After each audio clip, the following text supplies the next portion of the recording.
সুন্দর এলাকাবাসী, আসসালামু আলাইকুম ওয়া রাহমাতুল্লাহি ওয়া বারাকাতুহু। আপনারা সকলেই ইতিমধ্যে অবগত হয়েছেন জুলাই আন্দোলনের সেই ধারাবাহিকতাকে রক্ষা করার জন্য, জুলাই আন্দোলনের ঐতিহাসিক বিজয়ের ফলাফল ঘরে তোলার জন্য, জুলাই আন্দোলনের ঐতিহাসিক লক্ষ্যকে আমরা বাস্তবায়ন করার জন্য যে যুদ্ধের সামনে অবতীর্ণ হতে যাচ্ছে, সেই যুদ্ধের নাম 12 ফেব্রুয়ারি ত্রয়োদশ জাতীয় সংসদ নির্বাচন। এই জাতীয় সংসদ নির্বাচনে আমরা সকল শহীদদের রক্তের প্রতিশোধ নিতে চাই। এই জাতীয় সংসদ নির্বাচনের মধ্য দিয়ে আমাদের সকল ত্যাগ এবং তিতিক্ষার ফলাফলকে আমরা ঘরে নিতে চাই। এই 12 ফেব্রুয়ারির নির্বাচনের মধ্য দিয়ে আমরা হাবিবের হত্যার রক্তের প্রতিশোধ নিতে চাই। সংগ্রামের উপস্থিতি, আগামী দিনে কি চ্যালেঞ্জ আমাদের সামনে আসছে আমরা এটা ইতিমধ্যে তৈরি করতে পারছি। আগামী দিনের যে চ্যালেঞ্জ, এটাকে আমরা বিনা চ্যালেঞ্জে ছেড়ে দেব না। ভোট কেন্দ্র থেকে ফলাফল ঘুরে নারীর ভাইকে বিজয় করার পর্যন্ত আমরা ঘরে ফিরে যাব না ইনশাআল্লাহ। আমরা যদি রাজনৈতিক কালচারের সংস্কার চাই, আমরা যদি এলাকার মানুষের জীবন মানের উন্নয়ন চাই, আমরা যদি সংবিধান সংস্কারের মাধ্যমে আগামী দিনে নতুন রাজনৈতিক বন্দোবস্ত চাই, আপনাদেরকে মনে রাখতে হবে 11 দিনের জোটের কোন বিকল্প যেটা আমাদের জন্য দাঁড়িপাল্লা ছিল, সেটা এখন সত্যকলিতে রূপান্তরিত হয়েছে। আমরা একজন সত্যকলির নির্বাচন সৈনিক। দাঁড়িপাল্লায় ভোট দিলে পরে যে পরিবর্তন আসছে, এখন সত্যকলিতে ভোট দিলেও একইভাবে সেই পরিবর্তন আসবে। আমাদের মা বোনদেরকে ঘরে ঘরে গিয়ে আমাদেরকে এটা বুঝিয়ে দিতে হবে। ইতিমধ্যেই আমাদের মা বোন, পাড়া প্রতিবেশী, আত্মীয় স্বজন, বন্ধু বান্ধব, এলাকাবাসীর কাছে সাতলাকলি পরিচিত প্রতীক হিসেবে পরিচিতি লাভ করেছে।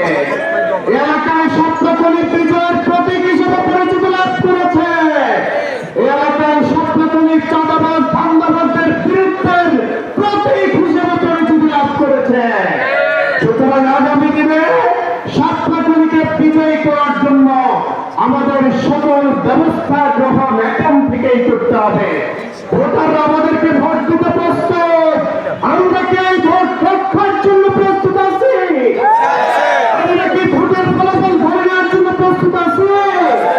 সংগ্রামের উপস্থিতি, সম্মানিত এলাকাবাসী, মানুষের জীবন মান, যে সকল সমস্যা আমাদের এলাকায় বিদ্যমান, যদি এটা পরিবর্তন করতে হয়, বাংলাদেশ নামক রাষ্ট্রীয় কাঠামোকে যদি পরিবর্তন করতে হয়, সংবিধানের যেই সমস্ত বিষয়ে অসঙ্গতি রয়েছে, যেই সমস্ত বিষয়ের কারণে স্বৈরাচার প্রতিষ্ঠিত হয়, ওই সমস্ত বিষয়কে যদি পরিবর্তন করতে হয়, আমাদেরকে দুটি কাজ করতে হবে।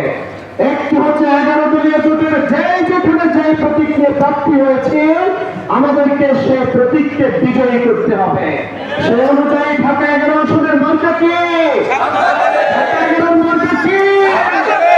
সুতরাং পরিবর্তন যদি ঘটাতে হয়, রাজনৈতিক কালচার, রাষ্ট্রীয় অপসিস্টেম, দুর্নীতি, সুদ, ঘুষ সহ এই পরিবর্তনগুলো যদি আমরা চাই, 11 দলীয় জোটকে আমাদের বিজয়ী করতে হবে ইনশাআল্লাহ।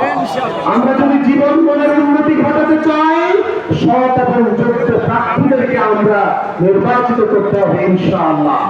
লাইফ ভাই সরকারে ছিলেন, যেদিন পদত্যাগ করেছেন সেদিন তার ব্যাংক অ্যাকাউন্টের হিসাব ফেসবুকে ওপেন করে দিয়েছেন, আপনারা জানেন কিনা? আমরা বিশ্বাস করি জুলাইয়ের এই অগ্রসরণা যদি সংসদে যান, জনগণের যথাযথ হক দাঁড় ঘোড়ায় তারা কোনায় পৌঁছে দেবেন ইনশাআল্লাহ। এই জুলাইয়ের অগ্রসরণাকে যদি আমরা সরকারে পাঠাতে পারি, আমরা বিশ্বাস করি আমাদের জীবন মানের কাঙ্ক্ষিত পরিবর্তন হবে ইনশাআল্লাহ। এই জুলাইয়ের অগ্রসরণাকে যদি আমরা সংসদে পাঠাতে পারি, আমরা বিশ্বাস করি আমাদের জীবন মান সহ রাষ্ট্রীয় ব্যবস্থার সংস্কারে দৃঢ়তার সাথে ভূমিকা রাখবেন ইনশাআল্লাহ। জামাত, এনসিপি সহ 11 দলের যে ঐক্য হয়েছে, এই ঐক্যের পক্ষে মাঠে ময়দানে আমাদেরকে আরো বেশি করে ভূমিকা রাখতে হবে। আগামী যে কয়দিন সময় আছে এই কয়দিন আমাদের ঘুম হারাম করে ফেলতে হবে। আমরা ঘোষণা দিয়েছি এই কয়দিন আমাদের চাকরি বাকরি যা আছে সব থেকে আমাদেরকে ছুটি নিতে হবে। নির্বাচন পর্যন্ত ইতিমধ্যেই আমাদের অসংখ্য নেতাকর্মী ছুটি নিয়ে নিয়েছেন। সুতরাং আগামী দিনে যে নির্বাচনে যুদ্ধে আমরা অবতীর্ণ হতে যাচ্ছি, মনে রাখতে হবে এটি কোন সাধারণ যুদ্ধ নয়। এ যুদ্ধে পরাজিত হওয়ার কোন সুযোগ নেই। এ যুদ্ধে যদি পরাজিত হয় জুলাই পরাজিত হয়ে যাবে। আর এই যুদ্ধে যদি আমরা জিতে আসতে পারি জুলাই জিতে যাবে, শহীদ ওসমান হাদি জিতে যাবে ইনশাআল্লাহ। আগামী দিনে ওসমান হাদি রক্তের প্রতিশোধ নেওয়ার জন্য, ওসমান হাদির আকাঙ্ক্ষাকে রাষ্ট্রীয়ভাবে প্রতিষ্ঠিত করার জন্য, শহীদের জুলাইয়ের শহীদদের আকাঙ্ক্ষাকে লালন করে যারা ওই সমস্ত ভালো মানুষদের ইচ্ছা এবং আকাঙ্ক্ষাকে পূরণ করার জন্য, আমাদের মা বোনদের ইজ্জত আব্রুকে রক্ষা করার জন্য, মা বোনদের ইজ্জত আব্রুকে হেফাজত করার জন্য, মা বোনদের যথাযথ সম্মান মর্যাদা নিশ্চিত করার জন্য কোন জোট কি আছে? এই জোট কোন জোট? আসলে কোন মার্কা কি আছে? জুলাইয়ের কোন মার্কা কি আছে? মা বোনদের ইজ্জত রক্ষার কোন মার্কা কি আছে? সেই কোন মার্কা? আরো জোরে, আরো জোরে, অনেক গলি, রামপুরাতে, বাস্তাতে, মসজিদ মসজিদ, আরো জোরে, ইনকিলাব ইনকিলাব, গোলামি নয় আজাদি, আজাদি আজাদি, আপোষ না সংগ্রাম, সংগ্রামের উপস্থিতি।